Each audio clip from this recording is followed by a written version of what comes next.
तो हम तो राजयोग सीखने वाले बाप के, सिखाने वाले बाप के राजयोगी बच्चे हैं और सहज राजयोगी हैं। अगर टेंशन आता है, कोई बातों को, ज्ञान की बातों को लेकर घबराहट पैदा होती है, संघर्ष चलता है, तो मौजों का युग बनाए रहे हैं या घबराहट का युग बनाए रहे हैं? ये संगम युग मौजों का युग है। एक संकल्प भी निगेटिव नहीं आना चाहिए जो हमारी अवस्था को खराब करे। एक संकल्प भी थोड़े समय के लिए भी संगम युग में आया जो हमारी अवस्था खराब कर देता है, तो ब्रॉड ड्रामा में लंबे समय तक हम दुख की शूटिंग कर रहे थे।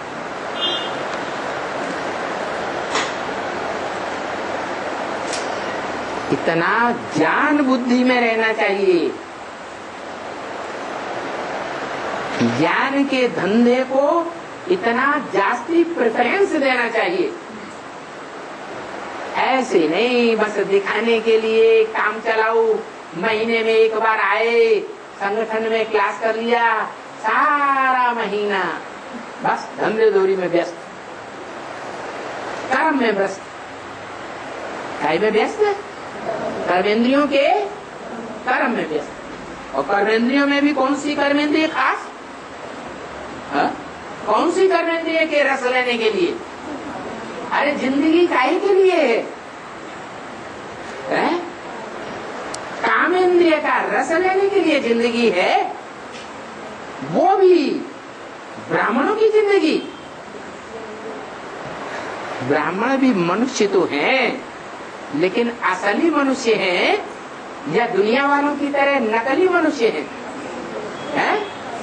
मनुष्य उन्हें कहा जाता है जो डायरेक्ट मनु की संतान।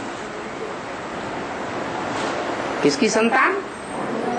मनन चिंतन मंथन करने वाले की संतान, मनु की संतान, मनुष्य, मननात् मनुष्य। मनन चिंतन मंथन नहीं चलता है ज्ञान का, नई दुनिया का, नई दुनिया की प्लानिंग का, ईश्वरीय सेवा का मनन चिंतन मंथन ही नहीं चलता। सारा दिन, सारा सप्ताह, सारा महीना धंधे दौरी का ही संकल्प चलता है। तो क्या कहेंगे? मनुष्य है मनु की औलाद है? जब मनुष्य ही औलाद नहीं है मनु की, तो नकली मनुष्य जैसे दुनिया में है, कहते हैं मनुष्य इंसान है। हम आत्मा की स्थिति तो जानते ही नहीं, आत्मा की स्थिति की शान में रहना नहीं जानते। इंसान तुम काहे के हो? इंसान तो उन्हें कहेंगे जो आत्मा को जाने, आत्मा के रूप को पहचाने, आत्मा के कार्य को जाने, आत्मा की आत्मिक स्थिति की लेंथ को जाने संसार में, कि हमारी आत्मा इस शक्ति रूपी रंगमंच पर कितने लंबे समय तक पाठ बजाने वाली है। ये सारी बातें जाने तो आत्मा का मनन चिंतन मंथन भी चले। मनन चिंतन नहीं चलता